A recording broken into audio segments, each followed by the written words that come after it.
Boa noite. Boa noite.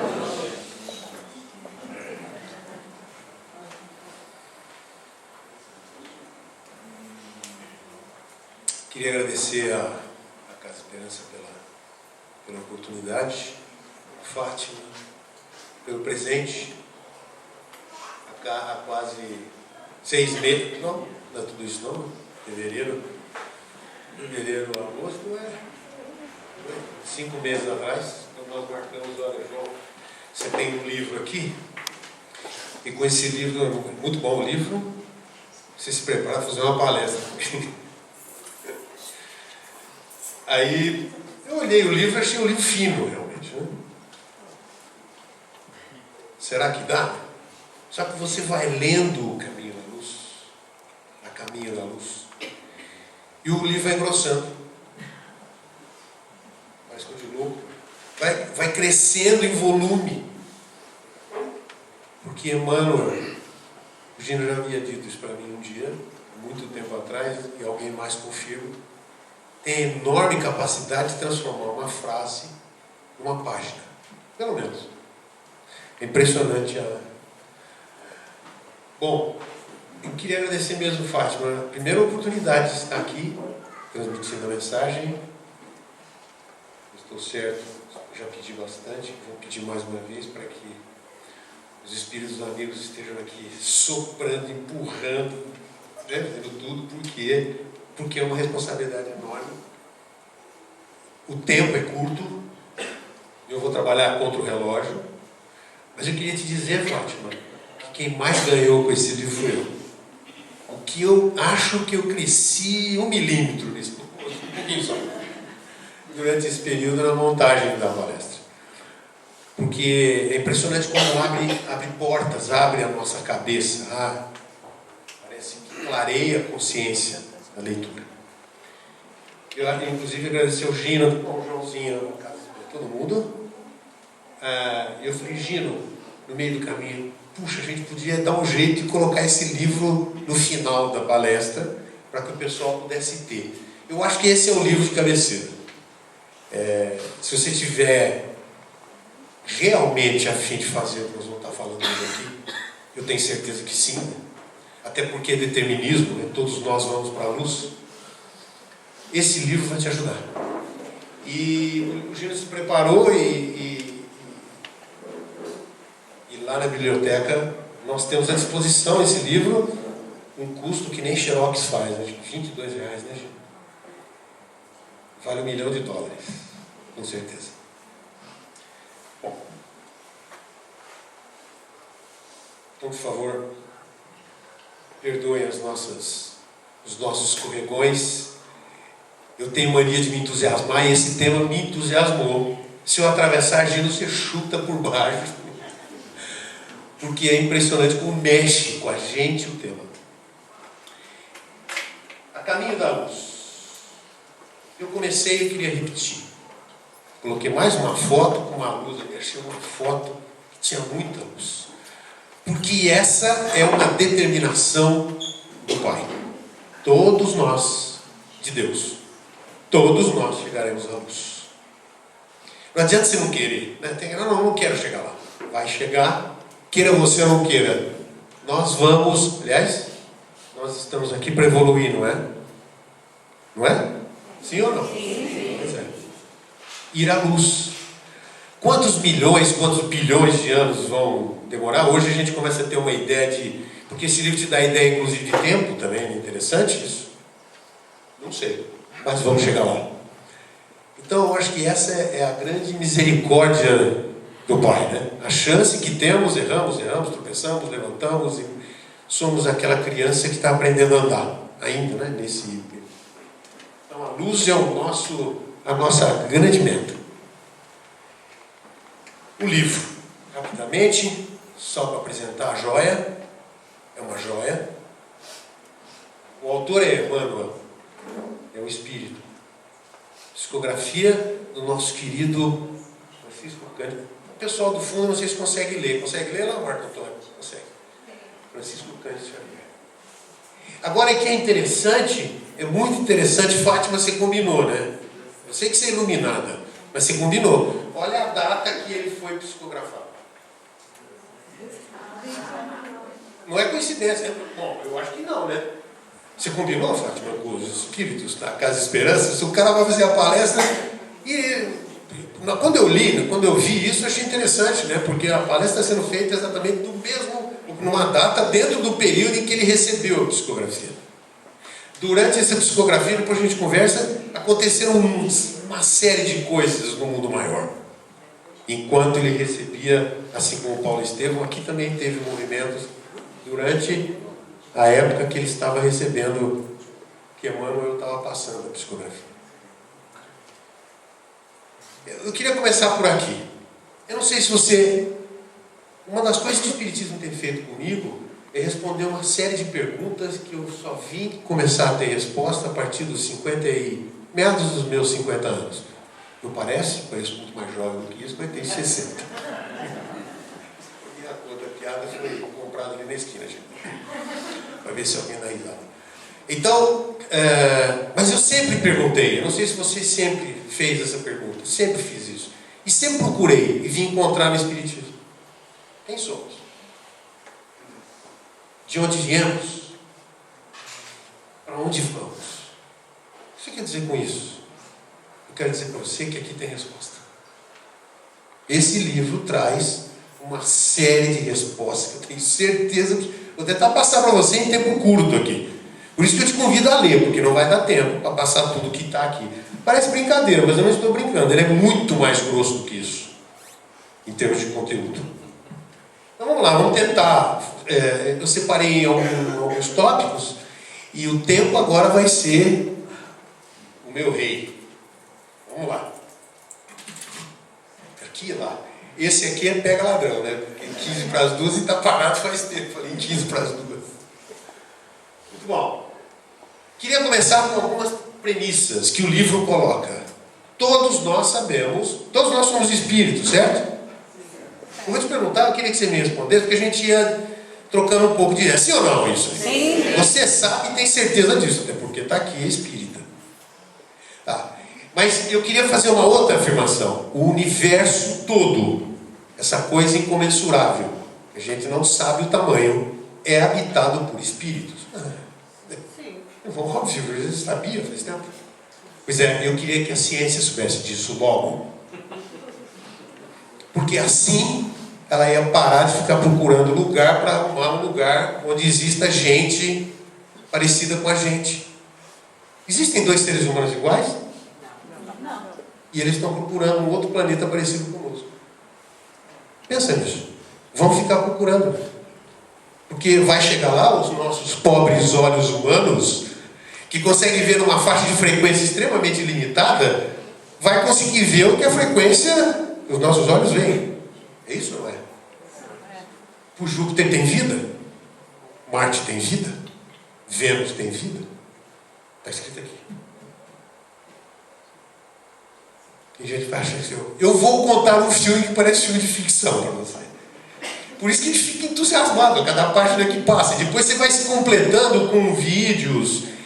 E aí eu queria que você fosse buscar vídeos no YouTube. Hoje facilita demais, mas tem uma pessoa que fala no YouTube e a gente encontra uma série de vídeos dele, que é o Haroldo Dutra Dias. Vale a pena acompanhar as palestras que ele dá. Inclusive, eu vou citar mais outras vezes as referências do Haroldo.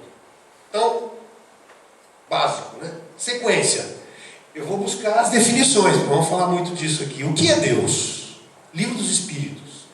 Eu nem liguei a minha cola. Mas vai. Deixa ela quieta aqui. Questão número 1. O que é Deus? Resposta. Kardec faz essa pergunta no Livro dos Espíritos. Inteligência suprema, a causa primária de todas as coisas. Mas Kardec nunca parava na única pergunta.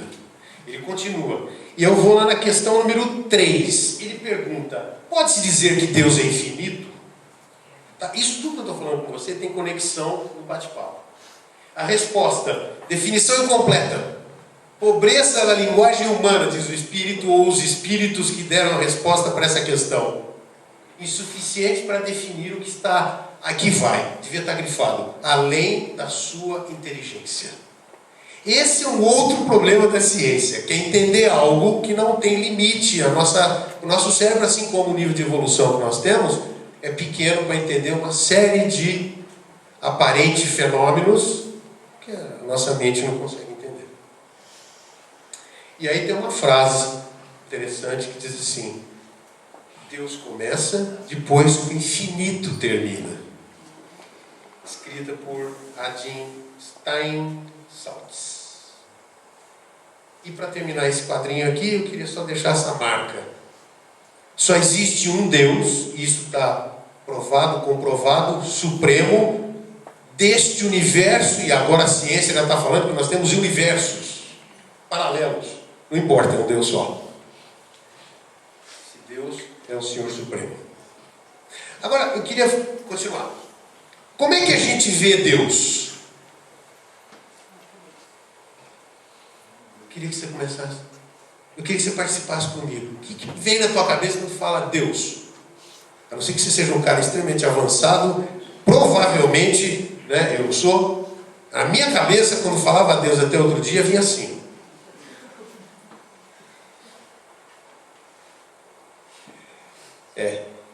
Buonarroti aqui, Michelangelo Buonarroti, num afresco da Capela Sistina. É lindo isso, né? É bonito demais. No teto da Capela Sistina, quando Deus está criando o Sol e a Lua. Mas Deus não é assim, um cara sisudo, barbudo.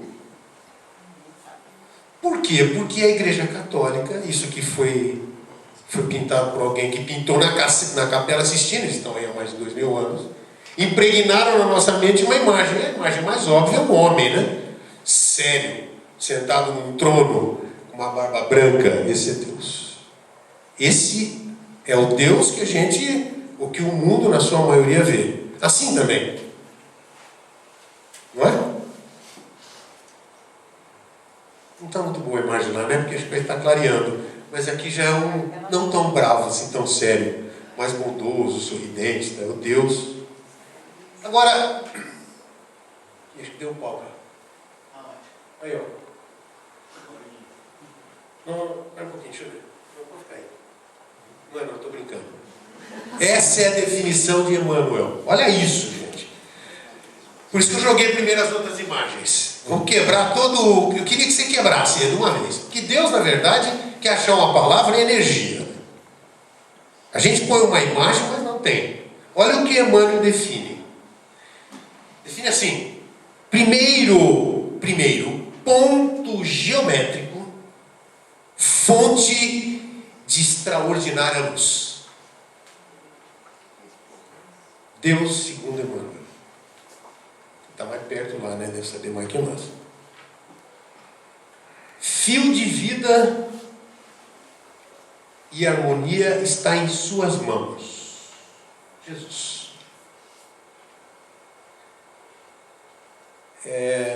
Nós vamos falar já. Aqui. Depois do texto, eu vou colocar o texto na sequência, só para te mostrar, porque não dá tempo para ler. Mas o texto é maravilhoso, mas é um texto que você parar. E não é coisa de poesia, não. Você parar para analisar palavra por palavra.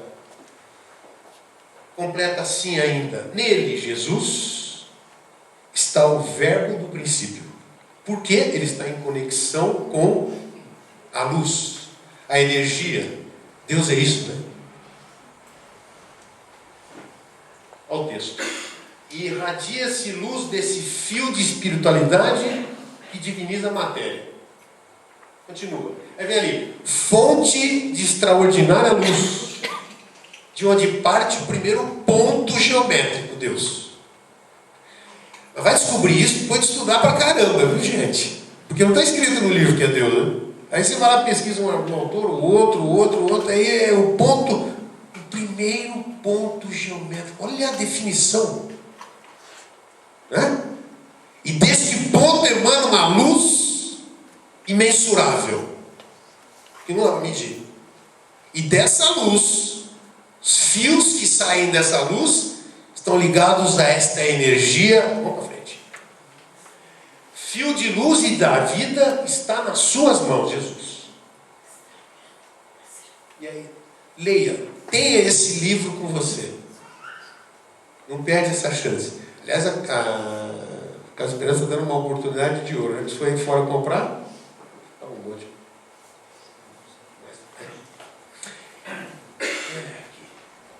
E eu queria também agora, para a gente entrar no tema, falar de fluido cósmico, rápido. Como é que Deus faz? Como é que é essa energia? Essa energia é o fluido cósmico. Aí você vai lendo e pesquisando, e a gente estudou isso quando a gente começou lá atrás, né, nos nossos cursos. Deus irradia. Eu imagino assim. Imagina, você está vendo o ar que está aqui na sala? Não. Faz assim com a mão. Faz aí. Viu? Agora você sentiu o ar, né? O fluido cósmico é algo desse tipo, que você não vê, mas está espalhado pelo menor canto, permeando totalmente o universo. Esse fluido cósmico que é manipulado pelos espíritos de luz, e dele transformam a matéria. O espírito de luz e os espíritos têm essa capacidade. Por isso que, como é que é? Não cairá uma folha sem que eu saiba. Não é assim? Um fio de cabelo. Porque nós somos fluido vital. O espírito é feito de fluido vital. Nós somos assim. Então, Deus está conosco, Deus está em nós, ou nós estamos em Deus? Aí fica como você quiser. Então, toda aquela história de Deus está na água, está nas células, e veja a definição dos nossos mestres, Kardec. Todos os corpos, célula, molécula, na menor partícula, é feita através do fluido vital. André Luiz fala assim: força nervosa de todo sábio. André Luiz. E para fechar aqui, e acelerar no contexto, fica aqui que o universo tem uma lei, e essa lei está baseada no determinismo do amor e do bem. Essa é a lei de todo o universo.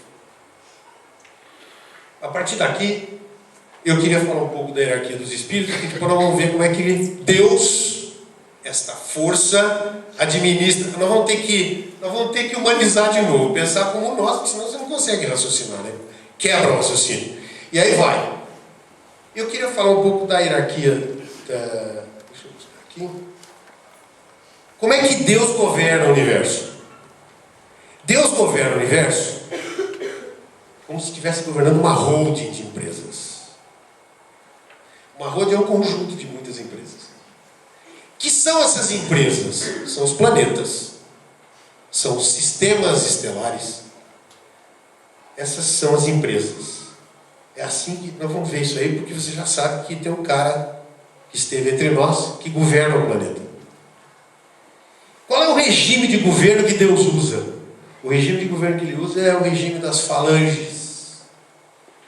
É o regime de... Ele trabalha em equipe, ele trabalha com equipes, ele trabalha com grupos. E uma coisa que eu queria dizer interessante: em todo o tempo que você vai estudando, você percebe que existe o trabalho em equipe muito forte. Como nós somos e vamos viver durante alguns milhões de anos, você vai ter que aprender a trabalhar em equipe. Porque se o capitão da nave, o presidente da holding, trabalha em equipe, nós temos que aprender a trabalhar em equipe. E essas equipes nesse livro são citadas com palavras diferentes o tempo todo. É assembleia, ou é grupo, ou o tempo todo o Emmanuel fala em equipe, grupo. Hierarquia dos espíritos. Veja isso aqui. Está separado basicamente em 3 ordens: espíritos puros, espíritos bons e espíritos imperfeitos. Não tem nada de novo, isso está escrito em toda a doutrina espírita. Kardec aborda isso, né? Muito. E aqui a gente chama isso aqui de ordem. São 3 ordens. Agora vamos dividir um pouco as ordens, começando pelos imperfeitos. Não, perdão, vamos começar de cima, né? Os imperfeitos não quiseram aparecer primeiro. Então está dividido aqui em 4 classes. em nível, tá? O puro é puro mesmo, não tem classe. O bom está separado em superiores, prudentes, sábios e benfeitores. Daqui a pouco eu vou fazer uma pergunta para você. E os imperfeitos, em classes, mais 5 classes: perturbadores, neutros, pseudo-sábios, levianos e impuros. Onde você está? Que nível de evolução? Isso aqui não é só para desencarnado, não, tá? Você não falou para mim que você é espírito? Então você tem que se classificar. É sério, hein? Nós não estamos aqui para evoluir. Que lugar você está? Não precisa responder para mim, não. Isso é confusão. Não vou falar. Eu não sei se... Com certeza eu não estou por aqui. Devo estar por aqui, ó. A Glócia vai contar se eu sou... Tenho certeza que muitas vezes sou perturbador. Às vezes dou uma de neutro. Para cima ali, não consigo me classificar muito ali, não. Mas a gente conhece gente que viveu entre nós e que já está. Eu não consigo também, não tenho autorização, nem autoridade, nem conhecimento para classificá-lo, mas Chico Xavier, com certeza, estava ali no vermelhinho, nos bons. Não sei que nível. Isso é evolução, não é? Não falei para você que você vai chegar na luz? Falaram isso para mim e fiquei feliz demais. Rapaz, é sério mesmo? Vai, cara. Mesmo fazendo esse monte de besteira que você faz, né? Você vai chegar lá. Muito bom. Aí, eu lembrei de uma história que uma vez eu ouvi, um pouco tempo atrás, do Chico. O que é espírito evoluído? Quando o espírito vai ganhando um nível de evolução maior, ele começa a manipular a matéria, já encarnado. Eu tenho uma história que recentemente contada. Um amigo do Chico, o Paulinho conviveu com o Chico de perto, Paulinho. Você perguntou para o Paulinho uma vez, se você, o Chico, Paulinho, que está sentado aqui, você não está vendo ele porque ele é muito grande, ele fica meio... Perguntou se ele ia passar no vestibular para o Chico, não foi? O que o Chico falou para você, mano? Para fazer a parte dele, né? Tem uma história do Sr. Romeu Gizzi, essa história é contada, que o Sr. Romeu queria passear com o Chico um dia. Ele falou: Chico, posso te acompanhar num passeio desse que você faz na cidade? Ele falou: pode. E o Chico conta a história que o Chico saía para passear e aí começava a ter contato com os meninos, com as crianças. Antes de sair, enchia o bolso do terno, enchia o bolso do terno de bala, cheio de balinha, cheio de bala. Ia saindo e andando, encontrava uma, Chico, tá, ele dava uma bala, e dava outra bala, e o seu Romeu do lado. E o seu Romeu contando isso depois, contando verídico, história verídica, isso não é lenda. E ele via o Chico, e ele via que o Chico, além de entregar a bala, falava o nome. Falava o nome das crianças. E era um grupo de 5 crianças, daqui a pouco mais 20 crianças, e o tempo foi passando, 30 minutos, 1 hora e tal. E o senhor veio do lado. E o Chico enfiando a mão no bolso e bala, e bala, e bala. Ele começou. Primeiro ele estava já curioso de saber como é que ele sabia o nome de cada criança. E passava de centena, porque ele andava na cidade e as crianças vinham buscar bala e via juntando molecada. E ele sabia o nome das crianças. O senhor meu conta que ele ficou com vergonha de fazer a outra pergunta. Qual outra pergunta? Como é que ele encheu o bolso de bala? Ficou assim, redondinho, sabe? Esses ternos, os nossos ternos mais antigos. Como é que ele dava tanta bala e o bolso continuava estufado daquele jeito? Diz que o senhor Romeu ficou com vergonha. Mas que ele deu muito mais balas do que tinha no bolso. Eu não vou perguntar isso aí para o Chico, vai que ele me dá uma resposta, né? Sei lá, não era do Chico isso. Mas o que ele perguntou para o Chico, e essa história é muito bonita por isso. Chico, eu queria te fazer uma pergunta. Como é que você lembra o nome de todas essas crianças? E o Chico respondeu: não dá para esquecer o nome de nenhuma delas. Como é que eu posso esquecer o nome de alguma delas?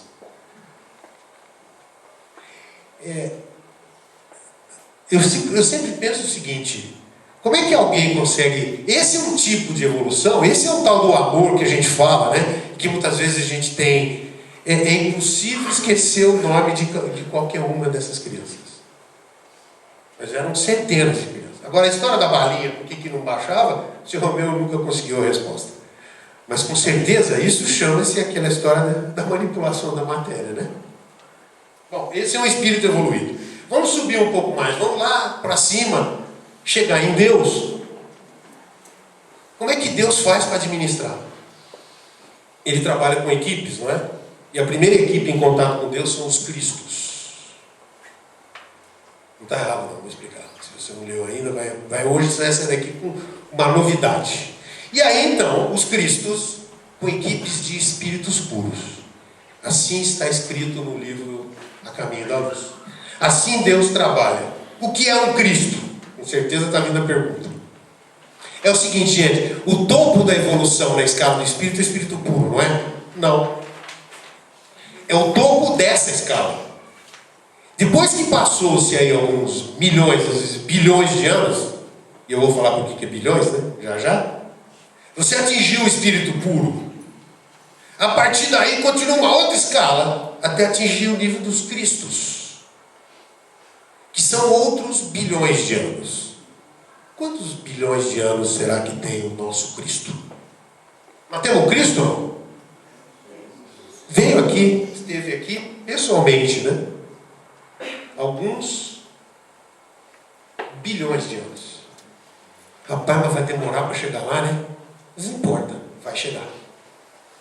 A diretoria de Deus é assim: Deus tem os seus Cristos. Cada planeta, segundo as leituras aí, tem um Cristo tomando conta. O próprio Chico pede desculpa: olha, eu quero, sem diminuir o meu Jesus Cristo, mas Jesus é um dos Cristos, né? Tem Cristo em escala evoluída acima dele. É mesmo? Pois é, eu não sabia disso não. O Guarujá tem um prefeito, não tem? Ou pelo menos tinha até semana atrás, lá, não coleta lixo mais. O estado de São Paulo tem um governador. A terra tem um governador. Quem é? Ele, o nosso Cristo, Jesus. E aí alguém pergunta, eles cuidam dos planetas, eles cuidam das galáxias, em nível de evolução. Claro que se você olhar numa hierarquia, o cara que toma conta de uma galáxia está tomando conta de um monte de planeta. Então deve estar no nível de evolução mais alto. E assim vai, né? Agora, a gente tenta entender com a nossa miseramente humana, né? Mas é por aí. Ele dizia, né, quando ele veio aqui: eu e o Pai somos um só. E a gente não acreditou, né? Olha lá. É uma equipe, é uma conexão única. E aí perguntam, alguém perguntou e André Luiz escreve: a relação do Cristo com Deus é direta, mas o processo de relação é totalmente indescritível. Não dá para descrever como é que eles se relacionam. A gente não consegue, a nossa mente não conseguiria entender.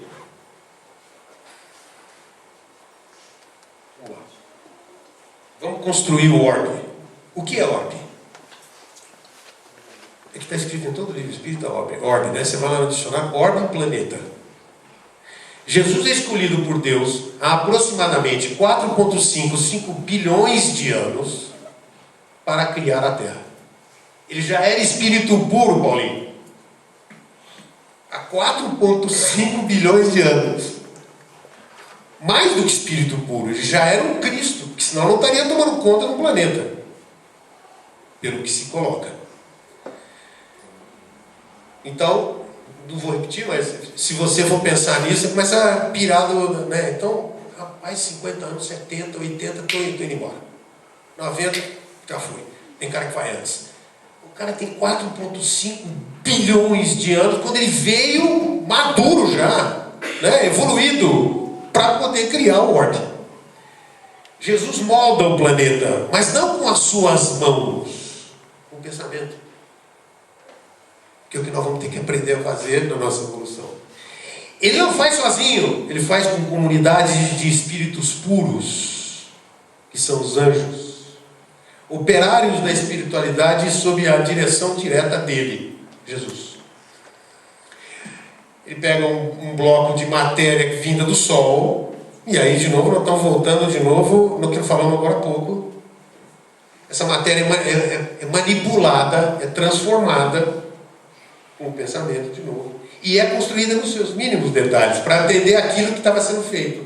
Então, a camada de ozônio, as forças gravitacionais, as forças físicas, os movimentos da química, etc.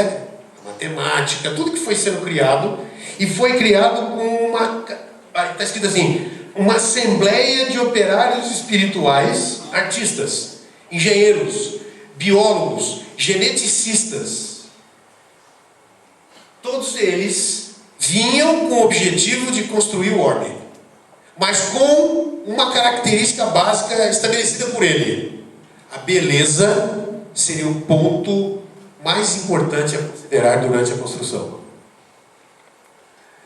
Eu não sei se você já parou, quando eu estava lendo ali, meu pai, essas coisas fazem assim com a gente. Eu parei e fui lá no jardim, tinha uma orquídea lá. Eu fiquei pensando, o cara que desenhou isso, o cara que desenhou a sua mão, já olhou para a sua mão? Mas não com os olhos de fazer a unha, aqueles negócios, não, olha para a mão. Olha o nível de detalhe, né? Olha o capricho. Outra coisa que me impressiona e sempre me impressionou, você já encontrou alguém igual a você, Rogério? Nunca. Olha isso. São milhões. Agora, quanto tempo, João? São milhões, milhares e milhões de anos de construção. Não é uma coisa que acontece do dia para a noite. Os primeiros habitantes surgem do protoplasma. E daí nasce o primeiro habitante do planeta, que são as células. Olha onde vai o negócio. São as células albuminoides. Está escrito aqui. As amebas e os seres unicelulares são os primeiros a aparecer. O homem aparece milhares de anos depois. O nosso homem ancestral, né? O nosso parente lá atrás, que são os primeiros antropóides. E surge então o homem de Neandertal, depois o Homo sapiens, bruto, que matava o outro, comia o outro também. Então, naquela época, além de matar, ainda comia. Tá, que gostosa a tua carne, vai lá e come um pedaço. Nós já fomos assim, já comemos o outro. Hoje nós estamos melhorando, né? Já não matamos tanto mais, não matando por aí. Daí. Esse povo matava como se estivesse matando um bicho. Comia carne crua, não tinha o fogo, não tinha o sal. A coisa foi melhorando. E chegou aonde nós estamos aí, mais para trás um pouco, mas o planeta foi ficando bonitinho. Tudo no universo evolui. Como nós vamos evoluindo e vamos à luz, no universo também evolui. Os orbes evoluem. Esse é uma coisa que é um tema interessante. E aqui tem uma escala de nível de evolução dos orbes. Primeiro os primitivos, como Marte, por exemplo. Depois eu vou parar de dar exemplo, tá? Porque vai ficar polêmico o negócio. Então, expiação e provas, a Terra. Na sequência, regeneração. E não para aí, João? Não, continua. Felizes e ditosos. E tem mais um ainda. Celestes e divinos. Moço, nós não estamos nem no meio da escala. Aí um dia um amigo meu muito próximo disse, João, se você está aqui, é porque não tinha jeito, tinha que vir para cá mesmo, peão. Não dava para ir para de regeneração em outro lugar. Não foi, gente? Interessante o Espiritismo, né? Vai ensinando a gente, vai mostrando para a gente como é que é. Bom, nós estamos num momento muito importante. Até o final do bate-papo, eu espero que você vai sair daqui com os olhos brilhando, né? Se não viu isso ainda. Né? Bom, vai evoluir, tá? Então agora, depois que eu construir o orbe, eu vou lá para, Evangelho segundo o Espiritismo, capítulo 3. Está escrito assim, há muitas moradas na casa do meu pai. Olha, você vai lendo agora, você começa a entender, porque você está falando, que morada é essa? Você está cheio de casinha quando eu chegar lá? Tem uma casinha para mim, outra para a Glaucia, outra para o Pugino, com a Fátima? Não, as moradas são esses planetas. E a ciência ainda não entendeu que enquanto ela continuar acreditando que vai ter um ser lá, um zóio preto, não será que não é um marciano, e ele vai ver com esses olhos humanos, não vai conseguir achar nada. Por quê? Porque o universo é habitado por... Você aprendeu alguma coisa? Por espíritos. Sistema de capela. Muito bem. Eu não sei se você já parou para pensar nisso, mas alguns anos atrás, eu era ainda moço, né? Eu tinha uns 20 e poucos anos. Surgiu um livro no mercado, chamava-se Eram os Deuses Astronautas. Quem conheceu esse livro? Eric Van Daniken. Esse cara, ele discutia a distorção que eu queria falar aqui. Como é que é possível, lá para trás mente, os egípcios virem aqui e construírem uma pirâmide do jeito que eles construíram, as pirâmides, com precisão geométrica impressionante? Como é que é possível a Ilha de Páscoa? Ninguém consegue explicar como é que o cara trouxe aquela pedra, não tem pedra lá, como é que trouxeram aquilo? Como é que é possível explicar a Pompeia, o trabalho que os romanos fizeram para administrar a água já naquela época? Então, na verdade, tem uma série de distorções que a gente nunca conseguiu explicar. Se a gente for voltar nos egípcios, os egípcios embalsamavam os corpos estão aí. Você vai lá na Itália ou lá no próprio Egito, no Museu do Cairo, tem múmias lá de sei lá quantos anos para trás, estão lá. Né? E nunca até hoje ninguém conseguiu definir como é que eles fazem para mumificar. A gente hoje sabe que eles sabem fazer essa tal da manipulação dos fluidos, manipulação da energia solar. Os egípcios. Mas escuta, mas lá para trás, né? Como? Que distorção é essa? Ao mesmo tempo, do lado, tinha lá um homem de Neandertal matando outro com um pau, comendo assim, sabe? Então tinha uma distorção, uma coisa esquisita, né? Como é que podia estar tão evoluído lá atrás? O Espiritismo explica. Constelação de Cocheiro. A 42 anos-luz da Terra. Um sistema chamado Sistema de Capela. Capela não é um planeta. Capela é uma estrela. Aliás, é uma estrela dupla. Que os cientistas... Vou até falar olhando para vocês, porque hoje eu li... não é possível, tinha que chamar a atenção dos caras. O cientista fica procurando, explica, não, porque não é possível ter vida em capela. Porque lá não tem oxigênio. Gente, os caras precisam assistir a palestra lá, pô. Porque eles estão considerando que quem está morando lá é um terrestre, ou alguém parecido conosco. Não, quem falou que ele respira oxigênio? Gente, o nosso nível de evolução é o que nós temos hoje. Aliás, nós estamos atrasadinhos, porque você imagina um ser que tem intestino até hoje. Nós temos intestino, nós temos que fazer xixi. O excedente você tem que pôr para fora, você come tem que pôr para fora. Nós temos muito para evoluir, né? Vai chegar um dia que a gente vai comer e não tem nada para pôr para fora. Para que pôr para fora? Então, esse nível de evolução que a gente vai encontrar nos planetas aí perto, não tem nada a ver com o ser humano, pô. E os caras estão procurando. Bom. Então, para corrigir e administrar essa distorção, ele usa um método que a gente usa em administração de empresa. Deus faz movimentação lateral, João. Promoção lateral. O que ele faz? Ele desloca pessoal de um lugar para o outro. Não está funcionando bem a equipe aqui, eu troco essa equipe, põe essa equipe para lá. Você está ficando louco, cara? Não, mas é isso mesmo. Estou falando para você que trabalha em equipe.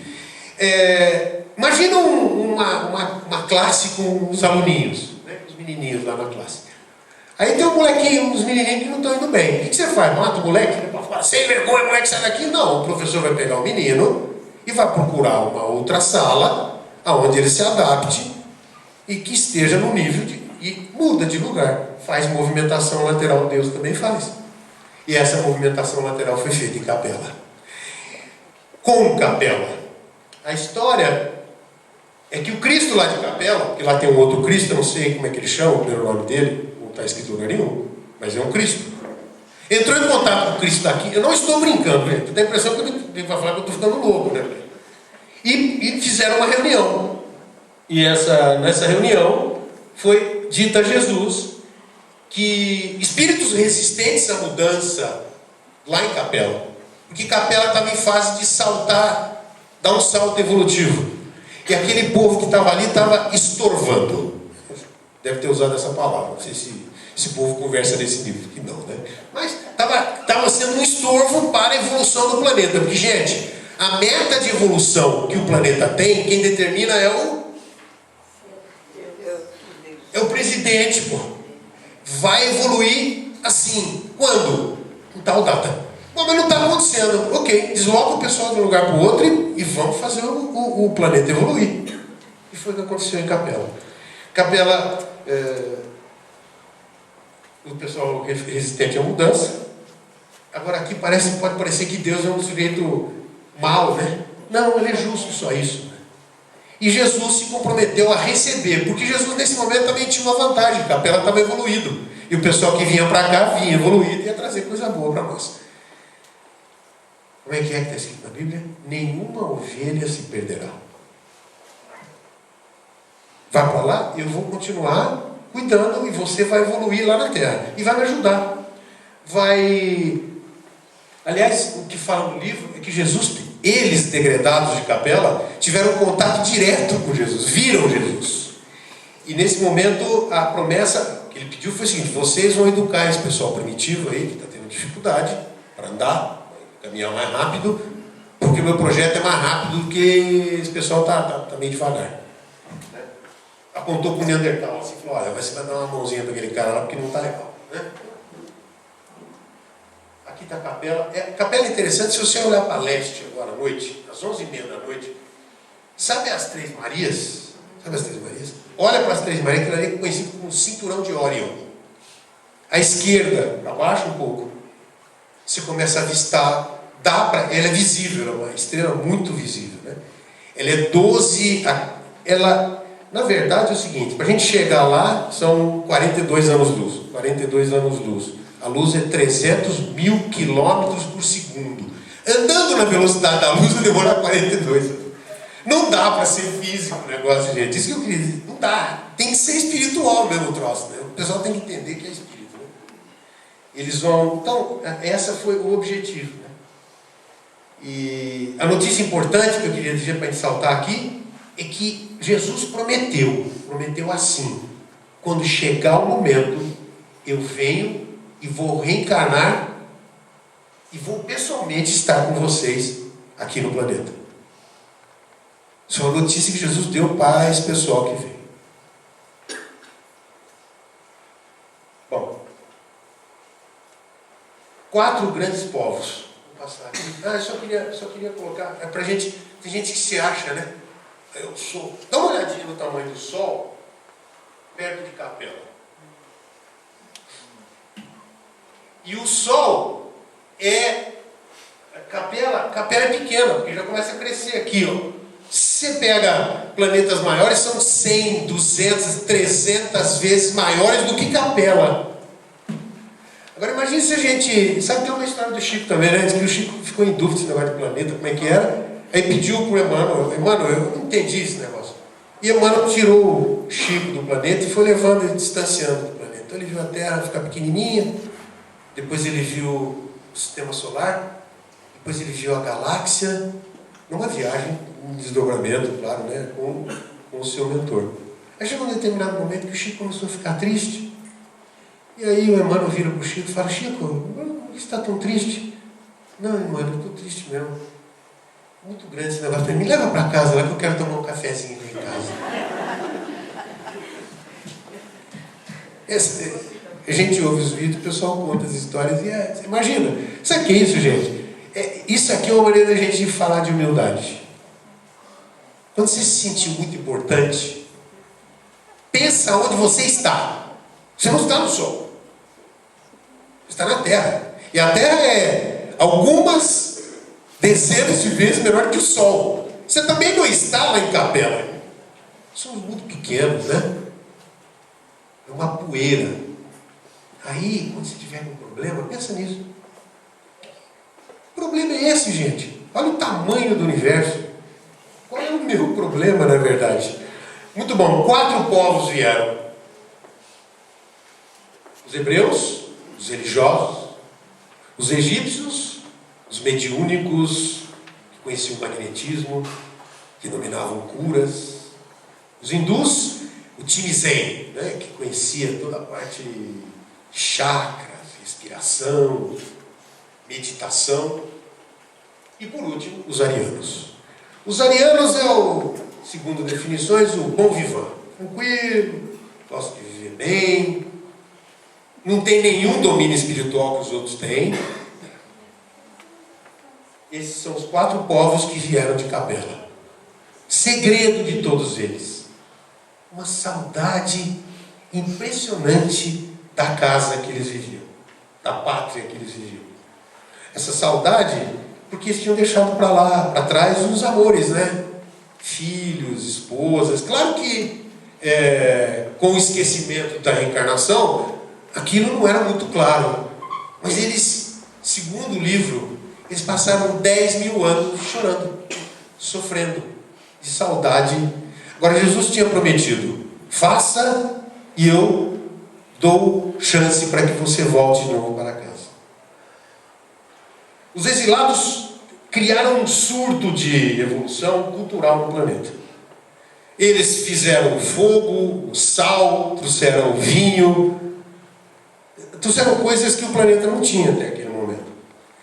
E agora tem que falar dos pecados também, né? Pois é. Os hebreus, os religiosos, o grande pecado, o racismo, o orgulho, somos os melhores. A vinda de Cristo não convenceu. Os hindus se afastam do mundo, criam as tais castas. Diz os especialistas que castas na Índia é muito pior que a aristocracia política, é um negócio sério. A aristocracia religiosa é algo muito mais severo, muito mais complexo. Os egípcios, preocupados demais com a morte, com o espírito, descontrole dos sentimentos e das emoções. Os arianos, extremamente racionais, lógico, prático, pensam de maneira primitiva, coração é fechado. Como dizem meus filhos, coração peludo.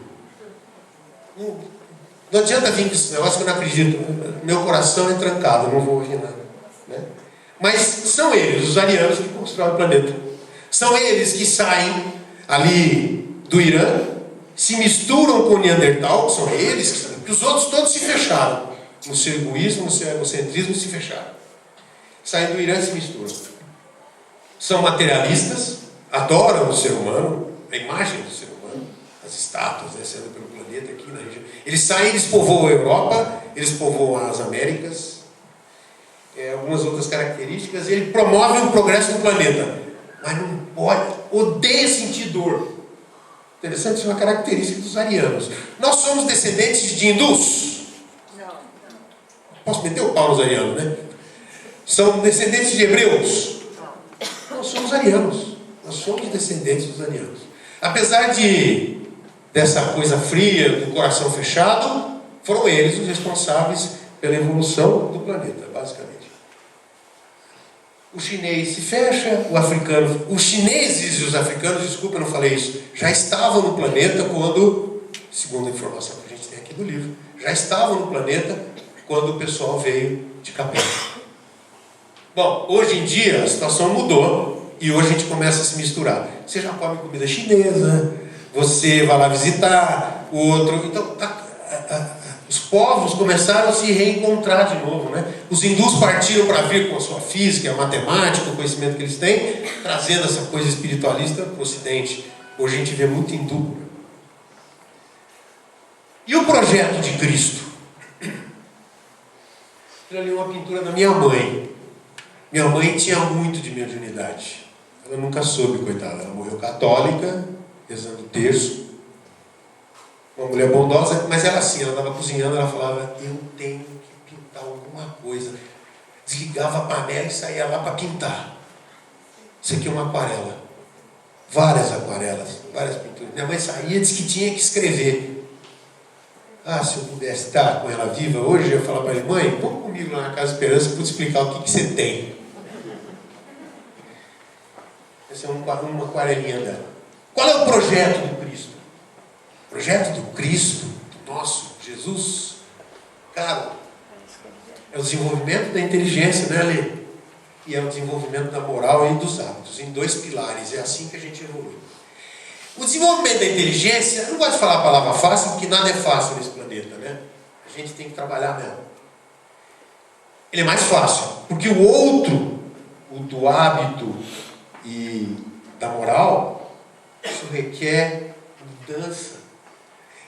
mudança séria, é mais difícil. É a humildade, é a simplicidade que falta muitas vezes, é a falta de fraternidade, é a compaixão, é saber mexer com essa coisa do amor, que uma dificuldade de falar eu amo você, né? Isso é coisa que vem de outras vidas, hoje eu consigo entender, né? O que será que eu fiz na vida? Não sei. E como é que é o projeto? O projeto basicamente começa com a chegada e a vinda do Consolador em 1857. E isso está aqui no livro. A partir de 1857, a meta do Cristo é instaurar, colocar o Espiritismo na vida do planeta. Como? Trazendo o código, essa daqui eu adorei.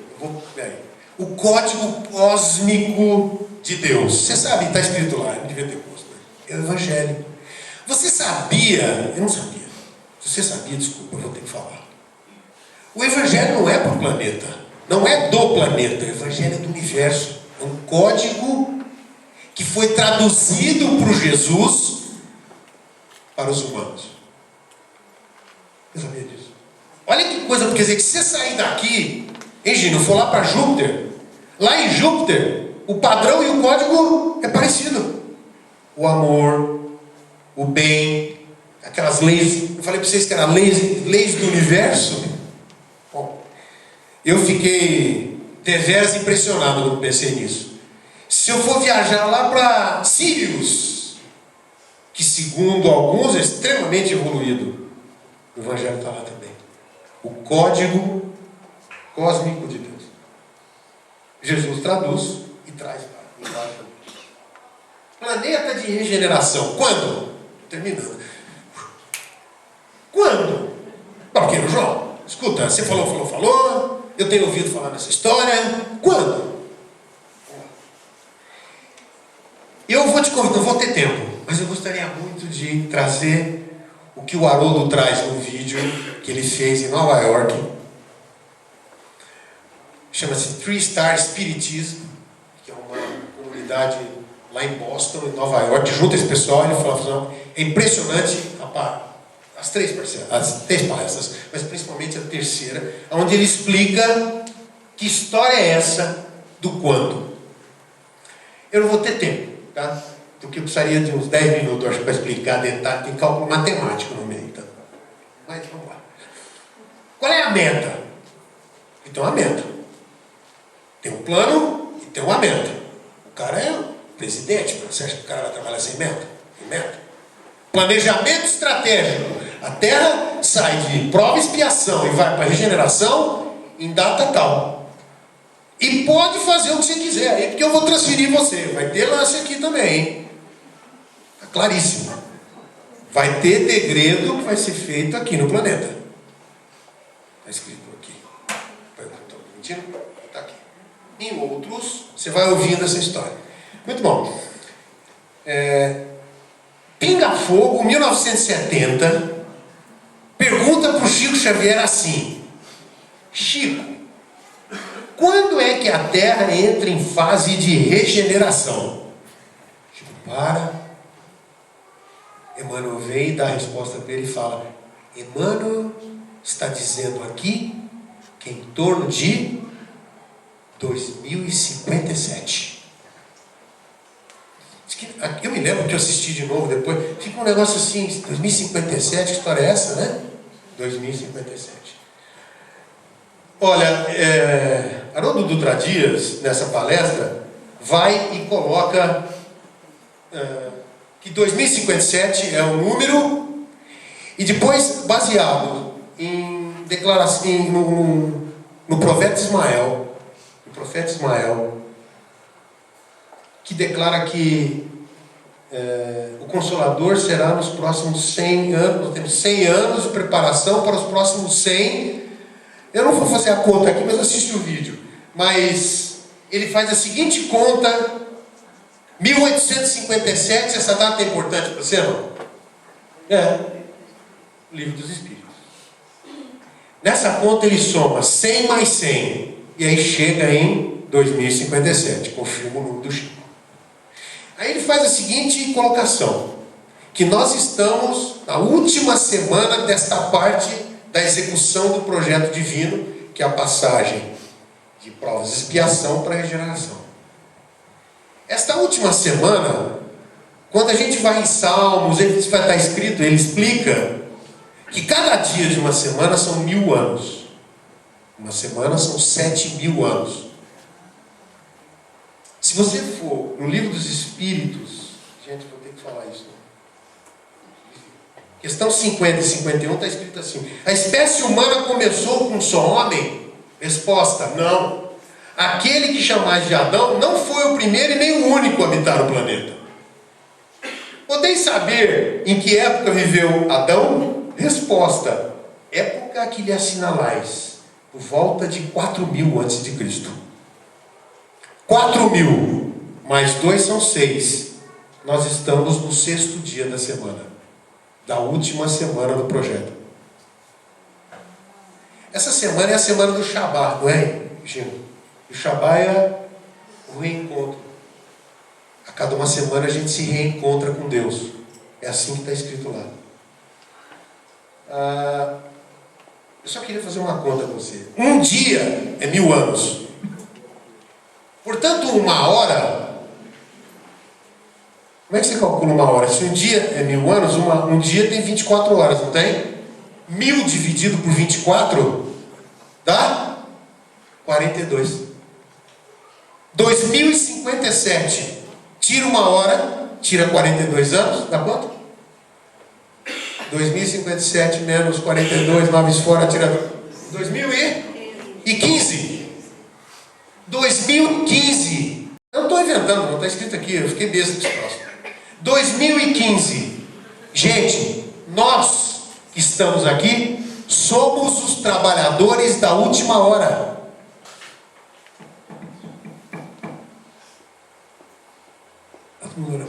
Pois é, nesses próximos 42 anos, em 2057, vai haver a transição para a regeneração. Você tem 42 anos, eu não tenho mais. Ninguém me avisou isso, mas para dar um jeito para ficar aqui. O que eu quero dizer para você? Quando for para a regeneração, o planeta vai expurgar aqueles que não quiseram mudar. Vai expurgar. Vai ficar com aqueles que seguiram o padrão. Ô João, mas como é que eu faço, bicho, agora? Quem é que vai ficar aqui na Terra? Eu quero ficar. O que eu posso fazer? Pois é, a Terra hoje tem 22 bilhões de espíritos desencarnados voando aí fora. Estão desencarnados. E em torno de 7 encarnados. Estão falando em 30 bilhões. Alguns dizem, gente, eu só estou falando o que eu leio, tá? Que aproximadamente 2/3 não entendeu o negócio até agora. Precisa sair gritando: moçada, falta só 42. Muda aí, ó. Para de ficar resistente, muda. Porque essa mudança... Nós estamos na última hora. Vocês entenderam isso? Vocês entenderam? Que nós estamos vivendo a última hora antes de 2057, 42 anos é uma hora. Está entendendo ou não? Tá. O que eu tenho que fazer agora para ficar? Eu estou terminando. Faz. Estive pensando, como é que eu responderia essa pergunta para mim? Faz aquilo que você nasceu para fazer.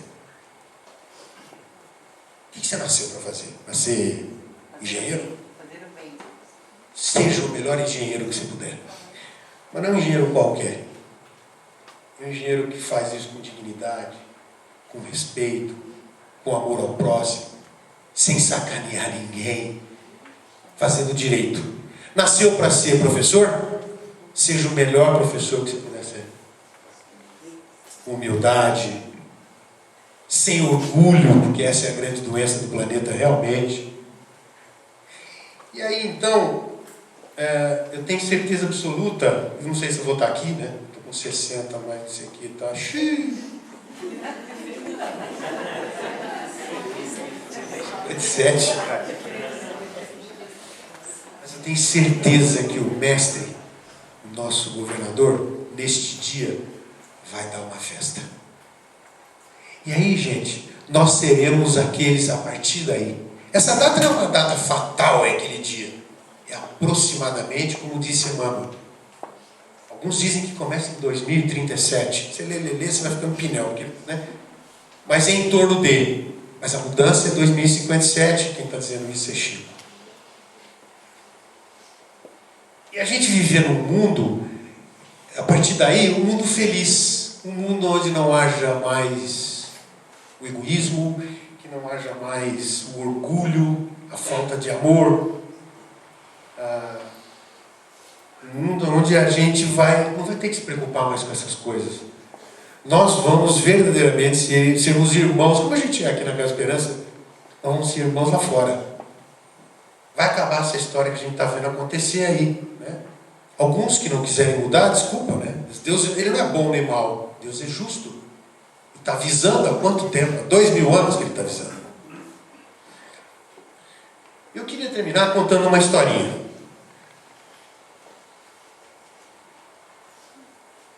Ih, trocaram a foto, cara. Eu digo para o cara colocar uma foto de um lugar, uma foto de uma ceia. A história é uma ceia, sobre uma ceia. Um homem queria entender a diferença entre essas. Ele leu, participou de palestra, foi lá na Casa Esperança, viu a palestra do Jim, do João. Aí tropeçou com o João Festoso falando dessa história. Ele não conseguia entender a diferença entre o mundo de prova e expiação e o mundo de regeneração. Aí um anjo disse para ele: eu vou te mostrar como é que faz. E levou ele para um lugar, e tinha uma porta fechada, mas antes de chegar ali, uns 10, 15 passos antes, ele já começou a ouvir choro, grito. Ele notava que o ambiente não estava legal. E o anjo do lado dele, assim, calma que você vai entender. Abriu a porta, e quando ele abriu a porta, ele viu uma mesa enorme. E nessa mesa estavam servidas mais deliciosas guloseimas e comidas e pratos que um ser humano possa imaginar. Eu tentei achar uma foto, mas é mais do que está aí. Imagina uma ceia daquelas. E sentados nessa mesa comprida e longa, várias pessoas, sentadas à frente desses pratos para comer. Mas ele notou que as pessoas choravam, sabe? As pessoas eram brancas, eram pálidas, eram magras, eram tristes, né? Meu Deus, que aquelas... Imagina com um bolo daquele chocolate ali na frente, mas o cara até pode estar assim, né? E ele olhou para o anjo e disse: não estou entendendo. O anjo falou: presta atenção no detalhe. Porque diz que Deus está ali nos detalhes. Está, né?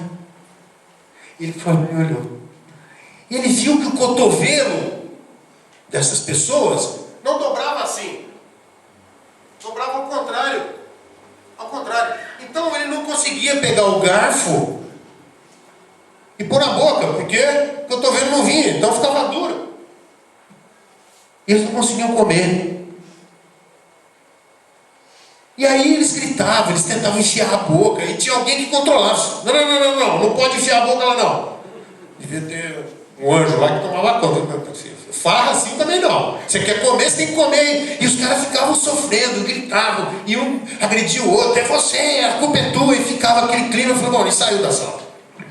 Olhou para o anjo e falou: rapaz. Bom, aí caminharam, atravessaram um grande salão, chegaram na frente de uma outra porta parecida. Mas antes de chegar na porta, ele já ouvia gargalhada, pessoal sorrindo, aquele barulho, batendo palma. Falei: mas o que é isso aqui, né? Tem aquela história do inferno brasileiro, não é aquele lá. Abriu a porta e ele ficou ficou abismado, porque a mesa era idêntica. Até as comidas eram idênticas, colocadas no mesmo lugar, as mesas eram idênticas. A quantidade de pessoas também era a mesma. O cotovelo também virava ao contrário. Ué, ele olhou para o anjo e não está entendendo. Olha, Deus está nos detalhes, Regina. Olha o detalhe. E ele vai e encosta na mesa. E sabe o que ele vê? Ele vê que a diferença é que as pessoas eram coradas, bonitas, gordinhas, felizes. O cheiro do ambiente era diferente. E aí o anjo falou, presta atenção. Lá eles lutavam e não conseguiam comer porque o cotovelo não virava. Aqui eles pegavam a comida e davam de comer para o outro que estava à frente. Nós vamos viver logo mais um mundo assim. Jesus está junto com o Pai, buscando novos para vir, para transformar de novo o planeta naquilo que fomos lá atrás, o jardim do Éden, o Éden. Mas para um jardim, precisamos de jardineiros. Sejam bem-vindos, né? Espero que estejamos juntos lá em 2057. Obrigado.